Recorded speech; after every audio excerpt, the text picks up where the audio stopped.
बड़ों को राम राम, छोटों को बहुत सारा प्यार। तो दोस्तों, आज मैं आपके साथ अपने विचार आपके सामने प्रस्तुत करूंगा एक बहुत ही महत्वपूर्ण सब्जेक्ट को लेकर के।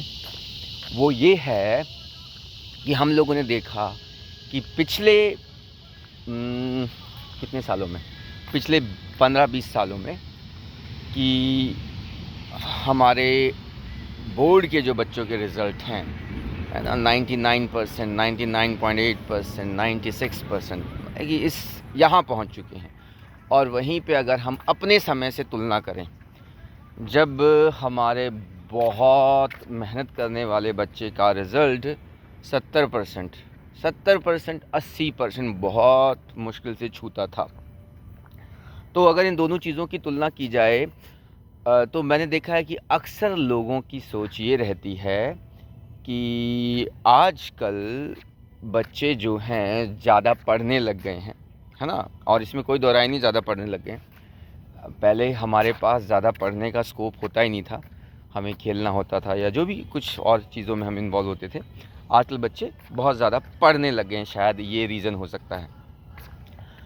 तो इसमें तो कोई बुराई नहीं है, अच्छी बात है। लेकिन अब देखिए, मैं आपको एक और पर्सपेक्टिव दिखाता हूँ, और जिसमें फिर हमें रियलाइज़ होगा कि हम ये जो 70 से 99 का स्कोर हमने हासिल किया, ये जो 29% का एडअप हुआ, ये किस कीमत पे एडअप हुआ है, और क्या वो कीमत इस स्कोर के लिए पे की जानी वर्थ है भी या नहीं।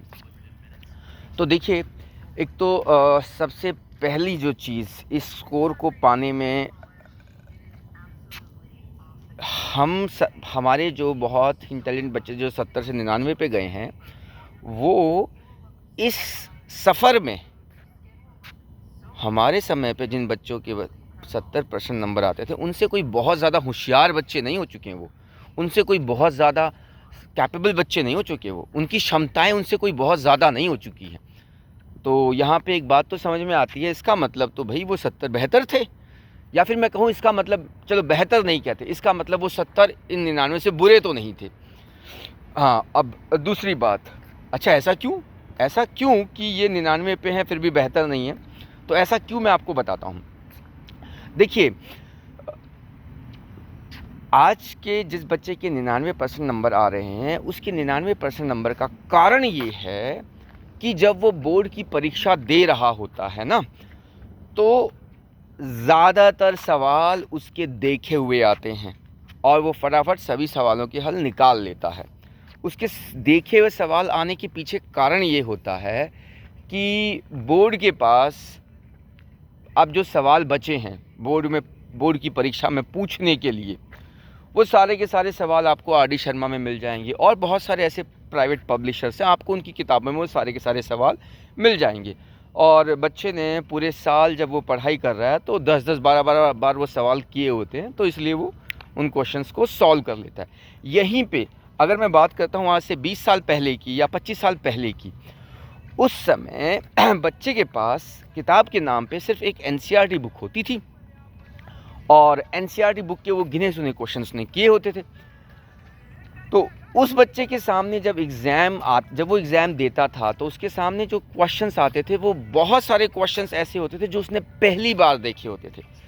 तो पहली बार देखे होते थे तो वो 70 तक पहुंचना, मतलब कि काफ़ी क्वेश्चन जब आपने पहली बार देखे हैं, तो ऐसा है कि बहुत सारे क्वेश्चंस ऐसे भी होंगे जो आप नहीं कर पाएंगे। तो ज़रा इन दोनों में ये जो 99% पे पहुंचा है, ये बच्चा, मैं दिखाता हूँ कि किस तरह से उस 70 से बेहतर नहीं है। देखिए, वो जो 70 पे था, वो जब पहली बात तो अगर हम बात करें क्वालिटी ऑफ एजुकेशन की, ठीक है, क्वालिटी ऑफ नॉलेज की, नॉट क्वांटिटी ऑफ नॉलेज की, क्वालिटी ऑफ नॉलेज की अगर बात करें, तो उस बच्चे ने उस सिनेरियो में एग्ज़ाम देना सीखा जिस सिनेरियो में उसके सामने ऐसी समस्याएं, ऐसी प्रॉब्लम्स उसके सामने आ रही हैं जो उसने पहली बार देखी हैं, है ना। तो उसको नई तरह के चैलेंजेस को फेस करना, कहीं ना कहीं वो ज़्यादा कैपेबल है उन नई प्रॉब्लम्स को फेस करने में, एज़ कम्पेयर टू ये जो 99% बच्चा नंबर ले रहा है। दूसरा मैं दिखाता हूँ कि किस तरह से वो 70% बेहतर था। देखिए 70 से 99 का ये जो सफ़र, 29% का ये जो सफ़र है ना, इस सफ़र को तय करने के लिए बच्चे ने आर.डी. शर्मा को 4, 5, 6 बार किया, है ना। तो वो जो 4, 5, 6 बार करने में एक्स्ट्रा टाइम लगा है ना, वो टाइम कहाँ से आया है? वो टाइम आया कि आजकल को बच्चों के पास खेलने का समय नहीं बचा है ना। वो क्लासरूम में, स्कूल में पढ़ेंगे, उसके बाद घर पे पढ़ेंगे, रात के 10-10 बजे तक पढ़ेंगे, सुबह उठ के पढ़ेंगे, तो खेलने का समय उनके पास से चला गया। खेलने का समय कहीं से उनके पास से चला गया तो उनकी हेल्थ, इसका इम्पैक्ट उनकी हेल्थ पे आया, है ना। तो वो इतने हेल्दी नहीं है जितने हेल्दी आज से 25 साल पहले बच्चे होते थे। तो मैंने आपको दोनों ही पहलू दिखा दिए कि किस तरह से बौद्धिक क्षमता को अगर हम पैरामीटर में लें तो उतने कैपेबल नहीं है जितने वो थे, और किस तरह से शारीरिक क्षमता को अगर हम अपने पैरामीटर में लें तो बहुत ही पीछे रह चुके हैं। तो देखा जाए तो हमें इस बात को समझने की ज़रूरत है, ये 99% जो है, ये that is not a reason to celebrate, that is reason to be to see something. कुछ ऐसा है जो हमें नहीं दिखाई दे रहा है, उसको देखने की ज़रूरत है ना। हर चमकने वाली चीज़ सोना नहीं होती है, ये समझना बहुत ज़रूरी है, ठीक है। तो हमेशा बहुत अच्छे नंबर ये इंडिकेट नहीं करते हैं कि शिक्षा बहुत अच्छी हो रही है।